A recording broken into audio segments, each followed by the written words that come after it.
Hi, నేను పక్షినైతే గాలిలో ఎగిరిపోతా. నేను గనక పిఎం అయితే పాకిస్తాన్ మీద అటాక్ చేస్తా. నేను సీఎం అయితే ఎగ్జామ్స్ మొత్తాన్ని రద్దు చేసేస్తానండి. అసలు నేను గనక నువ్వైతే వాడిని ఎప్పుడో వాడిని చంపేస్తా. సో ఇలా మనము ఇమాజినరీ కండిషన్స్ని ఇంగ్లీష్లో చెప్పడం ఎలా? దీనికి ఒక స్ట్రక్చర్ ఉంటుందండి.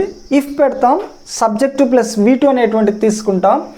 ఐ అనేటువంటి సబ్జెక్ట్ తీసుకుంటే మీరు సింపుల్గా ఇఫ్ ఐ వర్ యూ అనేటువంటి చెప్పండి. ఇఫ్ ఐ వర్ అనేటువంటిది యూజ్ చేయొచ్చు.